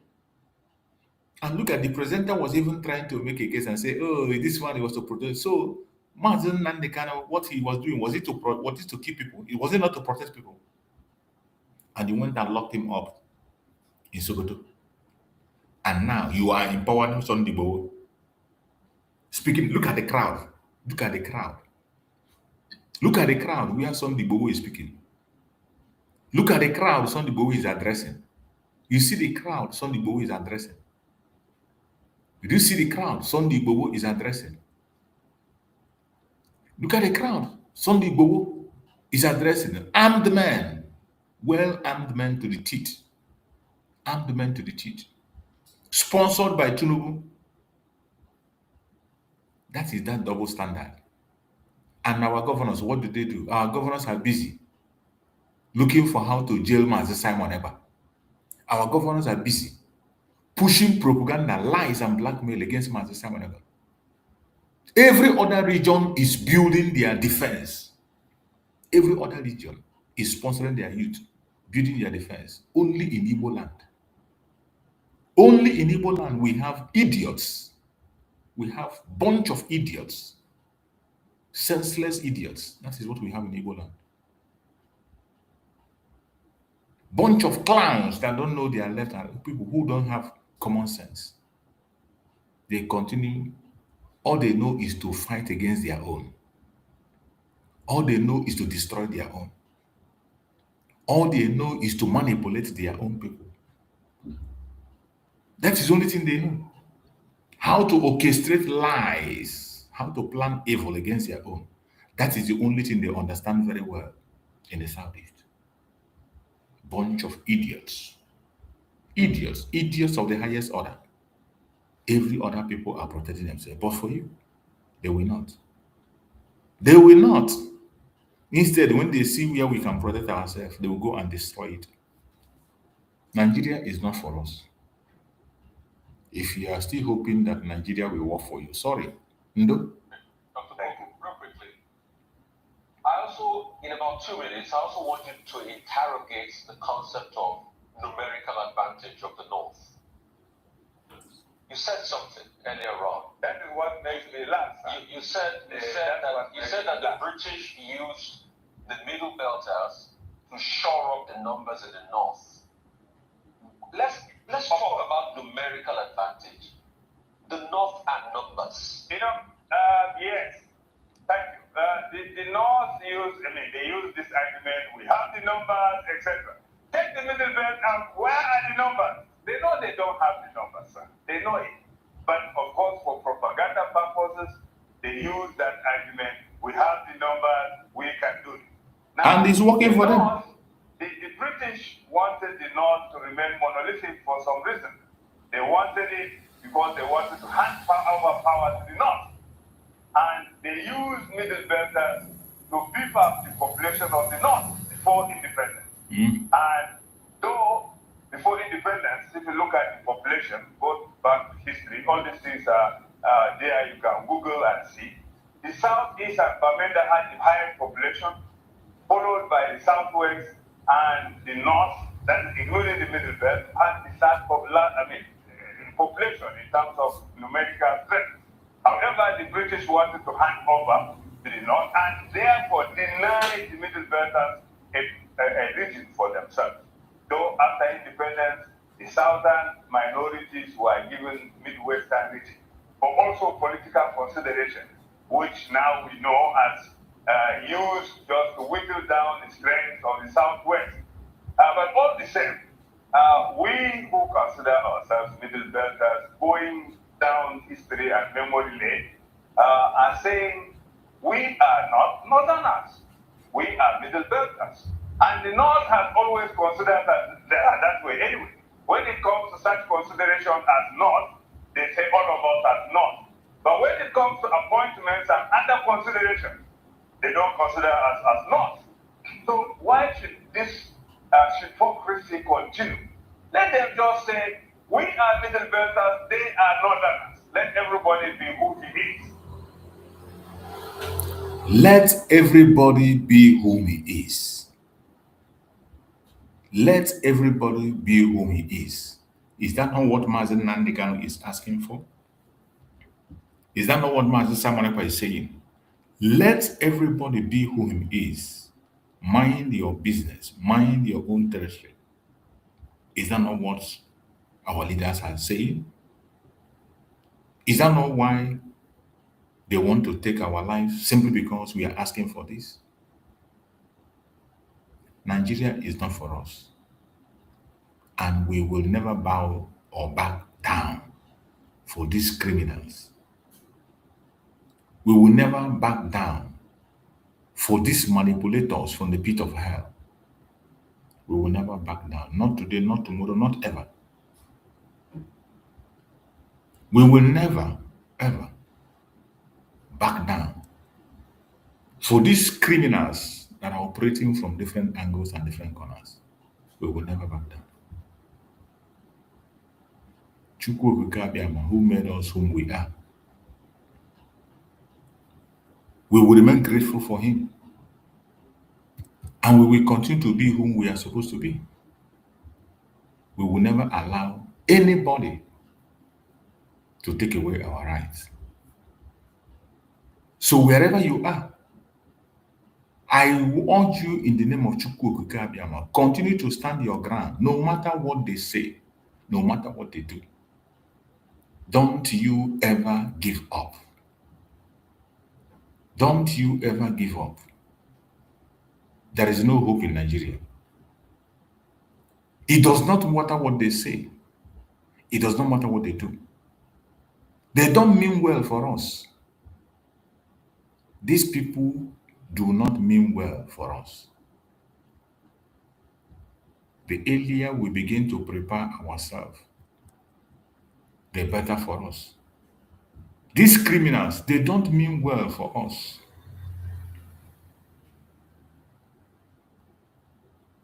Finland can continue to dance Makosa with them. It is up to them. We will never ever back down. And Chukwu Okike Abiama will never allow them to take control of our life. Not today, not tomorrow, not ever. About is it's not so much that Biafra has to be an independent state, but it has to be economically viable, and you can't really have that with Nigeria as it is. How do we get there? We cannot be economically viable if we are not politically viable. Right. And political viability means complete and absolute independence. Absolutely. We must be independent. And again, God creates countries and nations and not man. There are many ways that nations can emerge. It's always an organic process. We understand that. We respect that. What people, most commentators don't appreciate about Africa, and which most Africans are a bit sort of comfortable with, is that somebody coming from Europe and without regard for your culture, your traditions, your way of life, saying, you are now in one country and your name is Nigeria. Right. There is something unnatural about it. Yes. I said to the British government, if you have conquered my people, which is a natural human process, that is, so it's a very natural, right? If you have conquered our people, made us English, I can live with that. Yeah. But to come and hand over a children of God over to something completely alien. This self-culture that we have in the north, which is an Islamic culture, tried to take us over many years ago, and they failed. You now came and completed the cycle further. There is something evil about it. Yeah, something inorganic about it. Inorganic, very, very inorganic. And you cannot. We don't talk about economic development because before you talk about economic, you talk about things like policies, both macro and micro, right? You are dealing with people who cannot differentiate between macro and micro. No, absolutely That's right. Yeah. Education is key for the world outside Biafra, and that's where this starts. The political has to start in the education. That's right. When you speak to people in the UK, people in the US, is there an openness to independence for Biafra? No, there isn't. It's what you get is very condescending, wishy-washy in this area. So Black Africans are really what they know sort of about. We know best than they do. And we try as much as possible to enlighten and educate the American and by extension European audience to the fact that before you had freedom and liberty in any part of the world, in Biafra before you had political asylum in any other part of the world, where I come from, there was political asylum. But speak by the name of Biafra anyway, come and join if you believe in our value system. We had a series of both political, legal, and legislative structures that endured for thousands of years. These were unceremoniously swept away in the name of, I don't know, civilization or advancement. Right. Therefore, the British must be questioned, or the mentality or the psyche of Europeans and by extension Americans must be put to the test to explain, to rationalize why the emergence of states in Africa cannot be allowed to adopt the same organic route by which every other civilized nation emerged. So why is that impossible? That's what I'm asking Americans and Europeans. And their answers are not good. They're unlimited. Yeah, I don't have any answers to it. All they say is that, oh, why didn't you just come down with it? I want the same thing that you have in America. I want liberty, I want freedom, I want all the rest of it. That's what makes you human being. Oh, that's what I know. And being forced to live in cages in Africa or being forced to live more or less like animals is not the situation we are prepared to tolerate in a very long. No, death is better. Has there been armed clashes between Biafrans and Boko Haram? Has there been a defense of Biafrans? No, not at all. Because we are not allowed to defend ourselves. They can kill us. They can get arms flowing in from Lebanon, from Iran, from Saudi Arabia. There are jihadists coming from all over the place, coming in there. That was a plane load of arms that came in was detained at the airport from Egypt. The Arab world, that is what drives me insane. The Arab world and the Islamic world are busy supporting Boko Haram in their stated aim of spreading Islam to Christians in Nigeria. The Christian world are not reciprocating, they're not coming to our rescue. I don't know how you can defend yourself against somebody who's armed RPGs and with AK-47s. I don't know if you do that through prayer and fasting. I do not know. That is the sort of condition we're faced with. In other words, as we speak right now, the process of Islamization is gathering momentum and no one is doing anything. Right. It's you will convert or you will die. They crucified some people. Was it 2 days ago? And I've got pictures on Facebook. They actually got some people. They actually crucified. Yeah. Something ISIS is doing that they're doing that work. You either convert or we kill you. And I don't know why the world expects us to do that. It's either there's something going on. It's either everyone else is a Muslim. That's why I say something that everyone in the West is a Muslim. That's what I say, because you couldn't possibly keep quiet when certain thing is going on. Yes, it's terrible. No. Terrible. You're opening my eyes in ways I knew this was going to be eye-opening. I did not realize what is happening. Who is Boko Haram organically? Are they a government creation? Are they...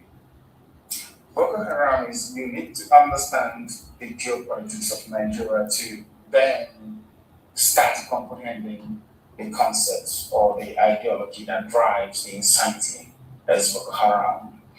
In the north, you have the areas you call the Mohammedan areas of the north.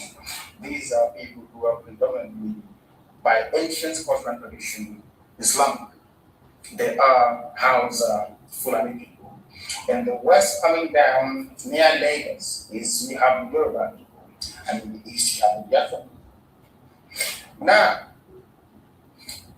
The Hausa Fulani people, we are told that they have the right to rule in perpetuity Nigeria. The British in 1953 and 57 were involved in a massive fraud to rig the census results. In other words, they skewed the numbers to always favor the Hausa Fulani people that they may remain in power.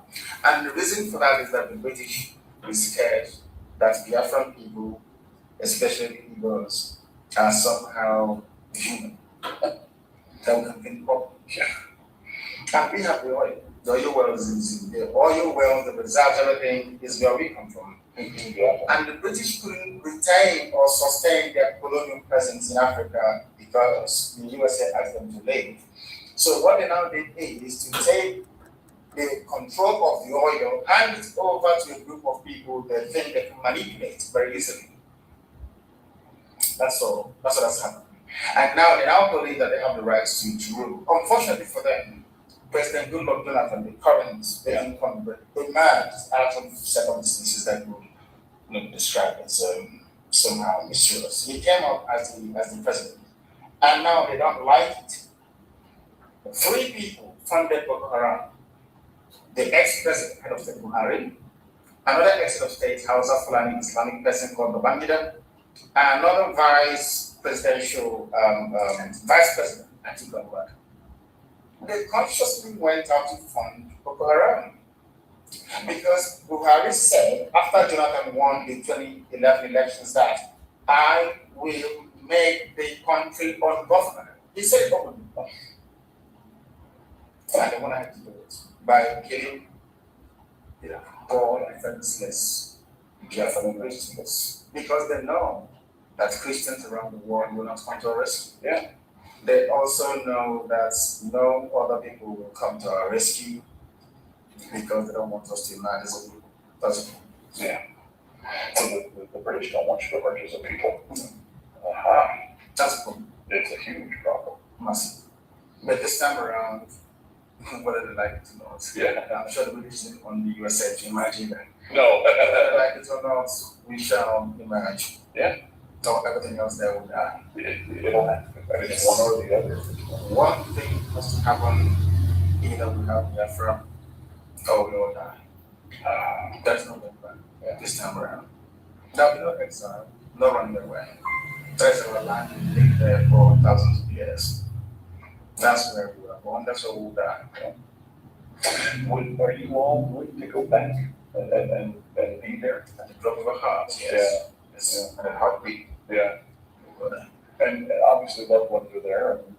They're there, my parents are there, my loved ones are there. Yeah. And it's a land we've been in for thousands of years. And a history and a rich culture and a vibrant way of life that has literally been so different. Yeah. You go to the book of Leviticus. 80% of what you have in the book of Leviticus occurs where I come from. 80%. 80%. Everything. It wasn't as I strongly believe, this is my hypothesis, of course I'm not, of course I hold on to it very strongly. As soon as the British discovered in the late 18th century, because the same Hausa Fulani people in Zamfara told them, I think I have the map somewhere in London, that across that river lies what they believe to be part of the lost tribe of Israel, There was then a very systematic and deliberate policy to obliterate our history. The British first said that the Igbos don't have any history. First of all, they removed the name Biafra, which was exactly the name they used to go into treaties with us.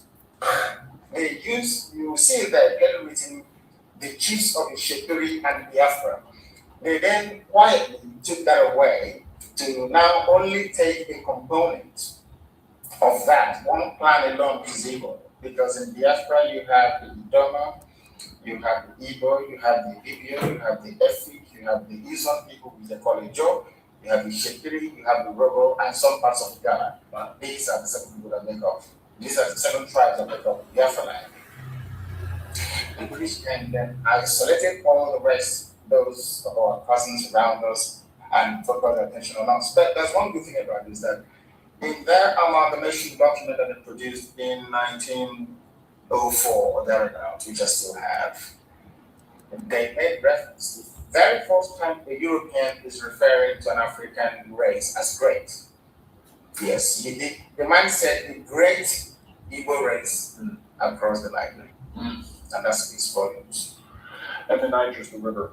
And they, so Nigeria is taken from just drawing lines on the map from the river of West. Yeah, that's it. So that's the name. I mean, the name is Nigeria, named after a river. Before that was the Royal Niger Company, was a rich company, right, which by royal charter was running the whole place, and then from that incrementally, I have all the paperwork. Yeah. Listen, at no time did we give the British the consent to form a country called Nigeria. At no time in our history. I have all the paperwork. We gave them our land to trade. Right. That's all. But they went ahead and gradually decided to form a country, despised us so much that they handed us over to house Fulani Islamic Caliphate. And now they're killing us and nobody's coming to our rescue, which I think is very sad. If we come to the rescue, how are we coming? With support from the USA, from the United States government, from the Christian community in the USA, and more importantly also from the Jewish community in the USA. They did something in defense to them in 1968, 69, 70. The Jewish Congress in the USA did something. They tried to lobby the US government and Congress to do something about Biafra. From these three groups, we expect a lot to come from them to pressure the Obama administration to support what we're doing, to make sure that Biafra comes to exist. Biafra is the only natural ally that the USA will ever have in Africa. Okay. Natural. We are never going to bomb USA. We can come here to work for you. We're never going to kill you. That's number one. Yeah. We are very, very loyal, hardworking, and friendly people.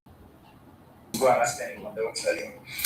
And I see no reason why a people that believe in the irreducibility of an individual, that believes in liberty, that believes in equality and freedom, the same creed, the same ideals upon which this very great nation, USA, was founded upon.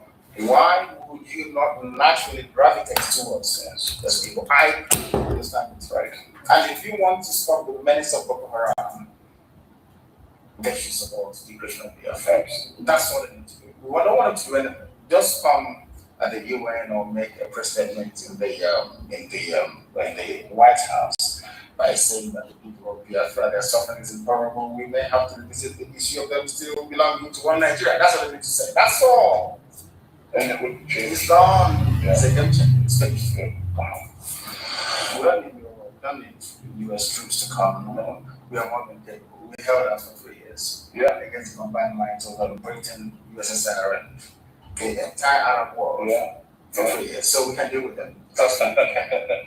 We can. And do they want that? Does Boko Haram want that? Do they want that violent end?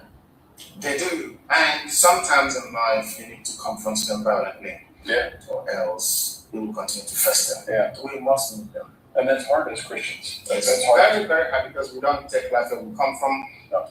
In other cultures and religion and language, you call another person a human being or a person. Where we come from, we say, the man which is the beauty of life. So you're forbidden from killing anybody. Yeah. Do not kill somebody because that is the embodiment of God's creation. The person is known as man. Man means beauty of life. So you don't take life. It's very hard for us. Yes. Yeah. But you've been pushed. No, we are being killed. Yeah. Killed. Not pushed, killed. We are being killed. Let me ask a couple. Sure. Down here too.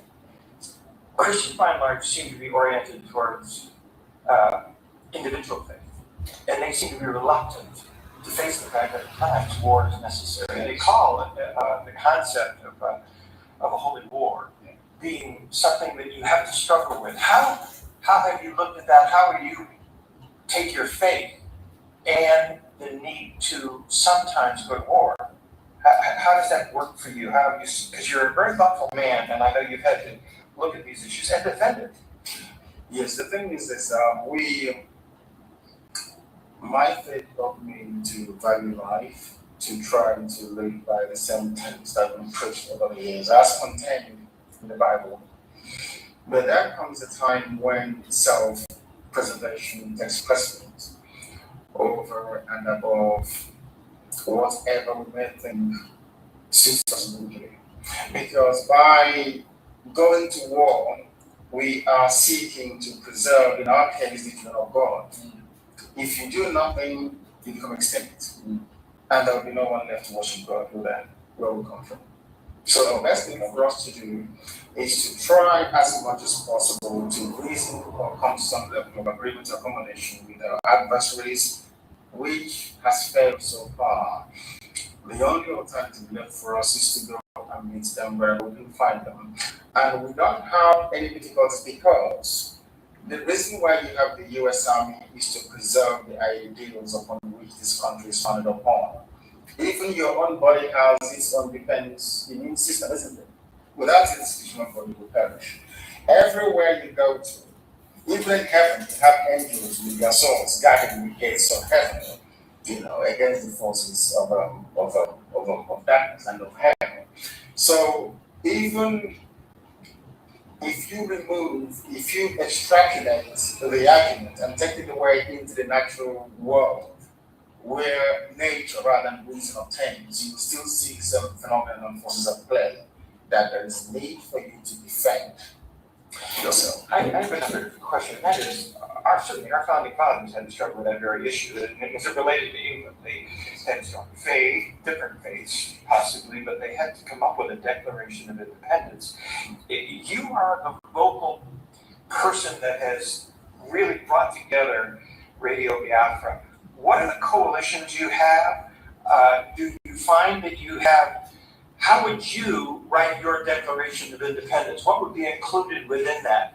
What are the values? Would there be religious freedom for other people who have a different point of view? Yes, there will be religious freedom. We've had it before. By our very nature, by our name, Biafra means common joy. Wow, that's it. Yeah. Everybody, including the Sultan of Sokoto, can seek asylum in Biafra, we respect him and we like to come in. It's in our nature, that's how we are. From childhood, your thoughts. If your mom is beating you up or whatever, or chastises you alone, you just run to the next person. All you need to do is to hold them very tightly, and your mom or your dad will never touch you. We've always had it. So tolerance is interwoven in our essence, in our being. Freedom, freedom, freedom. In every way you can imagine it. There is a name, there's something we say will come from. Onyenachia means I can never judge you, it's between you and your God. So that tells you. We are the original architects of freedom, and the British will attest to that. We've never had any theocracy, no dictatorship, no kings, nothing for thousands of years. We don't understand that. For the first time, I think America, in the face of ISIS going into Syria and Iraq, has opened our eyes to the reality of the desire for a caliphate. We think of that now in terms of the Middle East, but Africa has been facing that for a long time. Talk to us about a little bit about the mission that the Islamic jihadists have within Africa to control all of Africa.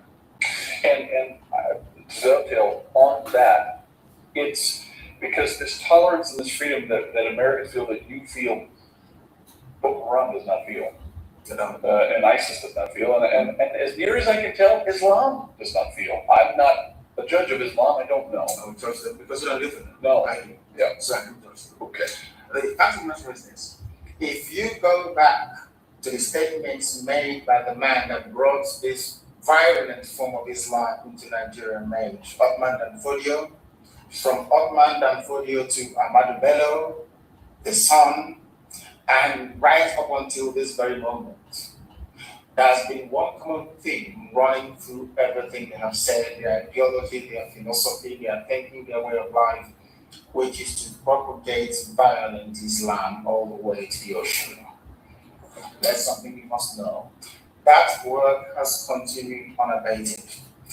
Biafra is the only piece of unconquered Islamic territory in West Africa, and they are seeking to take it. They vowed to take Biafra is on tape, which we will supply you with. So you can see what these people are saying. When you bomb Afghanistan, when USA bombs Afghanistan, they kill us in Nigeria. When there is a cartoon of Prophet Muhammad, they kill us. Every blessed day we are dying. We live with the reality. The slow march of Islam has been ceaseless from time, encouraged by the British. Encouraged by the British. Whenever they have been.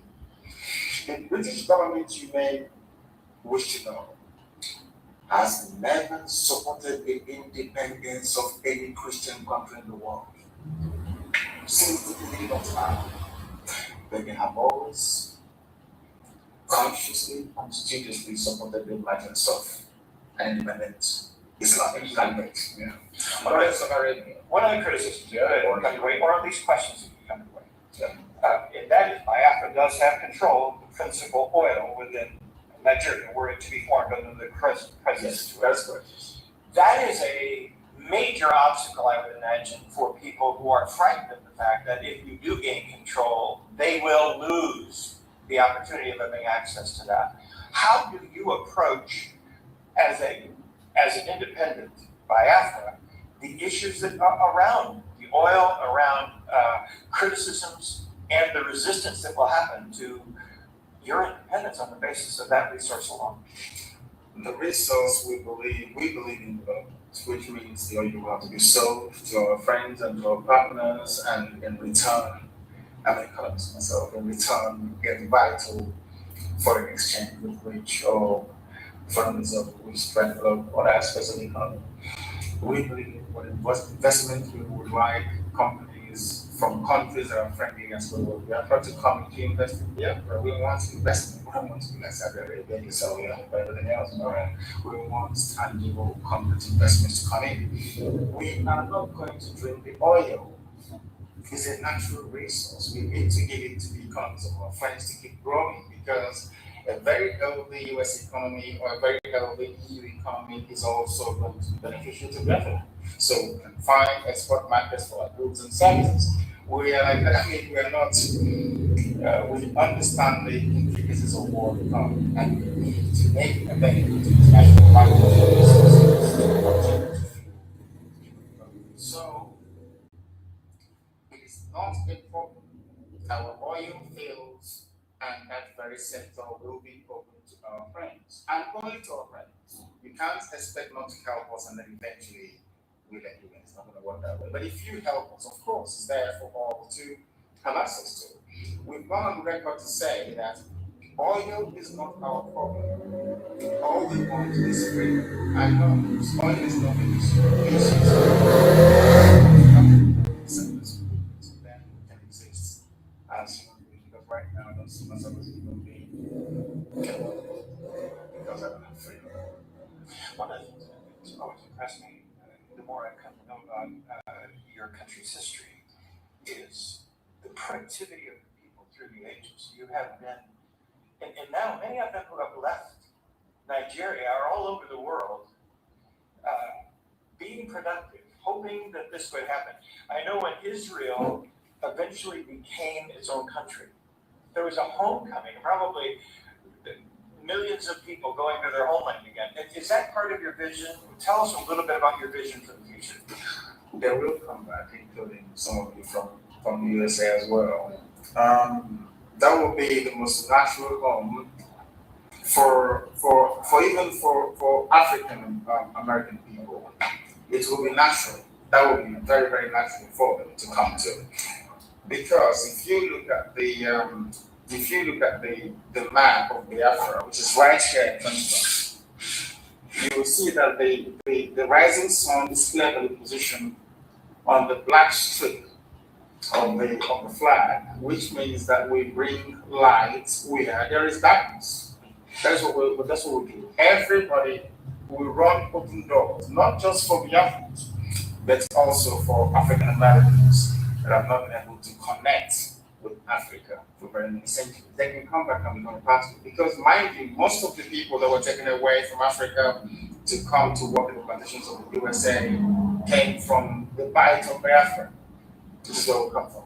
We open our doors for them to try and come back in. Everybody is welcome to come back to be there.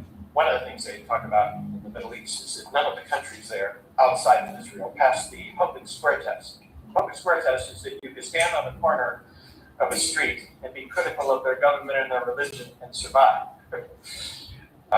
It seems to me this is a stand for freedom and for liberty. Yes. And your focus on liberty is a very important part of what drives you. Yes. Talk to us a little bit about your own journey. I mean, you have gone through beatings. I understand you've been in Everything. you've been in. Should make it. Because where? Talk to us a little bit about your journey, because it has been a personal one where you continue to be a voice for Biafrans. It started very many years ago. I was educated in England. I went to school in London, and upon graduation, I decided to serve my people because I didn't like what was going on. We have a group of friends, about 6 of us from Africa. We said when we graduate, we pick one tiny African country and go there and then develop it. I'm very, very thoughtful and quite progressive of us. And upon graduation, the rest got very leadership jobs and they were called free. I decided to go carry on with it because I felt that the only thing that makes you human is your ability to reason. And as an African, as somebody from Biafra land, unless my land reflects what I believe I possess up here, then I have not made any telling or meaningful contribution to the advancement of mankind. So I decided to plug in with it. I went on initially to try and see what we can do to start a revolution on the ground, because the existing order is essentially already been corrupt as well. So we started it and it didn't quite go very well. I came back to the UK, reassembled and went back again. We met a few people who started Radio Biafra and we started preaching the truth in 2009. And some people were uncomfortable with it. And when I traveled home for a private family ceremony, I was kidnapped. I was beaten, I was tortured, I had people spit at me, some doing it and bodied at me, and first people for telling them that they were doing things when improper. That was enough. I was arrested before then at Murtala Mohammed Airport. I was detained for 8 days at the confinement at the SSS headquarters because I was putting Biafra and some Biafra materials on me. And after that, I was transferred to Abuja under military escort in 5-car convoy. I was detained for 3 months, solitary confinement again. And there I met the coup brothers from the Equatorial Union, like Tacha or the rest of them. And actually, I think the reason why God sent me there was because to save the life of those people, I believe. Because I had gone in there with you. But as soon as I came out and told them I was international services of fires for national release and stuff. So I came and then I struggled again to start Radio Biafra. People weren't forthcoming. I became hopeless in England as a result of it because I was investing so much in broadcasting on shortwave to very follow it. And we went on to the internet. That's our budget to carry us, and then now we're on satellite. So, and it's been relentless because one thing is if you're doing the right thing, which I believe we're doing, you continue doing it until at the time when the world will then come to the realization that what you're saying is true. Because the suffering has continued, the killing, the death, the deprivation, the deportation. I'm not sure you know that you can deport people. Do you know you can deport somebody from the part of Nigeria to another? Right. How do you do that? By forcibly removing them from the street, locking them up somewhere, putting them in a vehicle, and then transporting them to wherever you want them to go to. Americans have seen, quote, the Arab Spring actually create more chaos in Africa and the Middle East. It is unchained even worse conditions. Now you're talking almost like a Christian spring. What's different about your approach? How do you move from talking about it on Radio Biafra to actually having it happen? You mentioned, a couple of statements by the governor of the United States with help in the UN, those kinds of things. Tell me, how does that move? What's it different? How's it different? That's what people are waiting for. People keep asking us all the time, what is the US government stance on what we are expecting for, or talking about what is the UN saying? That's what I want to hear. Right. What does America think and the UN? So for us, that is the trigger. There is a catalyst that will solve a lot of problems. And the world must be able to rise up and be very mature about it, to say to themselves that in Africa, actually, we do have human beings who reason properly and not try to be as condescending as they've been all this while. Or For years. condescending. And this very funny thing that self-awareness of criticism works in the West. For you, as a black person from Africa, you're not allowed to criticize yourself or something. I don't believe in that. I believe in being self-critical. If I've done something wrong, I believe in praising myself. How we're going to do it is very simple. The American public is also very critical in this. If the American public can give us their support, that will then spur us on to go back to our people and to say that it's not, the government may not be listening, but the people that own America are listening, and we can work. That will then give them the impetus to go ahead and then rightfully possess what belongs to you. Because one thing we're not going to have, which is what we're making it very clear to the world, is this. This work can't continue, I'm afraid. It can't continue. It can't. And in terms of controlling the outcome, the aftermath of any kind of spring, that my result is that you always look at the value system of the people. That is the determinant. That determines the outcome. Those of them that believe in unwavering Sharia Islam, you always know that you cannot have a democracy, liberty, or freedom under Islamic rule. It's there in the Quran, if you want to read it. It's there. It can never happen. And then you have Biafrans on the other end of the spectrum that believes in libertarian value, not just liberty. We are libertarians to the extreme. When you grow up where we come from, you migrate a few miles away from your father's house so that your parents will even have to study. You go there and grow your own family all by yourself. We come from a country where if you're born a male child, automatically, by right of nature, one day you will become a landlord. You will have a piece of land upon which to build. Irreducible. It never changes. Therefore, in our bones, not just in the blood, we have the DNA of freedom planted. So we can never, the excesses of what happens when you have a new African country won't apply in our case.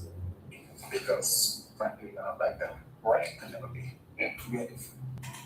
And doing so, as you say, is part of what Americans, what Westerners would refer to as seed planting, as putting a Christian, economically cooperative people in a place where we've really not had that.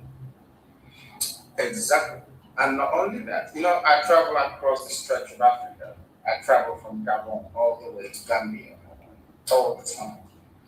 And it would please me to see Americans, all these my people here, bring down their friends to come home on holidays to say, these are my friends, I brought them from the USA, and it's for us to enjoy. You can't do that anymore, can you? Because you're afraid of economics and all the rest of it, all these social crises and needs. The best thing that America can ever do in terms of its foreign policy is to support the Venezuela of Biafra. Ever. Because, as you quite rightly pointed out, from Biafra, the American can say, I can always use Biafra as an example. The same way that Israel is just an example in the Middle East. Isn't it very funny that Israel is the only democracy in the Middle East where you can vote? You can actually stand on the street corner and says anybody there, including the Israelis. And nothing happens to you. Yes, right. Nothing. I said to people that Buddhism can only make you get better. It won't kill you. It won't kill you. That's nothing to you. Somebody saying, "Oh, you're stupid. You're this. Tell me what you're doing with our money, our taxes." It's for you to stand there and explain. That is why we run radio, Biafra, the way we do, so that we'll graduate from here into proper governance by the grace of God. You will be able to stand up and defend your record before the people. That is how America became the strongest country in the world. Not by doing things in the secret. I said this to some, I used to say to them all the time. Never be afraid of openness. After all, the greatest country in the world does all their inquiries in the open. Is it the Rat Gate? Yeah. Is it the Watergate? Yeah. Everything is in the open. Did it weaken the presidency? The answer is no, it made them stronger. If you had one more thing to say to the people either on video or in reports, or what would you want to say to Americans here who do value freedom and will want to hear what you have to say? To those Americans here that value freedom and believe in it, it is also the duty to protect freedom wherever they can, to protect people defending the ideals upon which the USA is founded upon. Very, very critical. It is no use saying I'm an American, things works here for me, because they're not too distant to work anymore. You can't travel to London because ISIS will be there, right? Surely. Yeah. Now, it is the duty of America. I mean, with the world is at a crossroads right now. As I said earlier during my opening statement, the battle between good and evil, light versus darkness. So it's either you stand in faith with what you know to be correct, than for you to be carried by what we perceive to be the overwhelming preponderance of the forces of darkness, and because of that, you caught into a path because they're going to come after you. So the disease in your body, if you leave it keeps festering, you must confront it. London was a revelation to me for that very reason. More Islamic people than I had ever experienced in one place, including all over Austria, Hungary, where I was, and there were some there, but London was that, and there was a protest the day that we were there. We were walking by Westminster Abbey, and the protest was gigantic, and it was Gazans were protesting against Israel, and they were being protected by the UK police, and as is their right to free speech. But one of the signs read "Britain accomplice to murder," and it didn't dawn on me until what you just said, how ironically true that statement is. But What they have supported will come to bite them. that's what I tell them all the time, that the British made a monumental mistake by supporting the death of 3.5 million of people. The worst mistake they made. They will come after them and they'll kill them. You mark my words somewhere. So the British Isles will be overrun by Islam because they are there already. Do you know that they don't pay for their parking tickets? Yes. Was the number one name in the UK for a child is Muhammad? That's correct. Is that right? Yes. We're not looking at it. It is there. So the UK government and our people supported the emergence of Bosnia and Herzegovina from a predominantly Christian Orthodox Serbia and before that Yugoslavia. They supported the emergence of Albania, also Muslim. And what's the other one again? There's Albania, there's Kosovo as well. I mean, they exactly. Yeah. They supported the freedoms of all the Arab countries away from the Ottoman Empire, Lawrence Arabia, or the rest of it. The British occupied Palestine and refused the right of passage. I read Leon Uris's book Exodus. I don't know if you know it before. I read it. How they refused Exodus to dock. I think it was in Haifa or so. By the British garrison, saying no to them, they can't come in.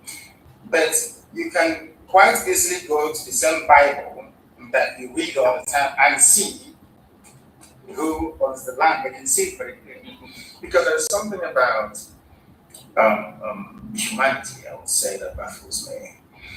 You have before you all the available facts and evidence, and you consciously choose to ignore it. There's something wrong with that. And also the British did.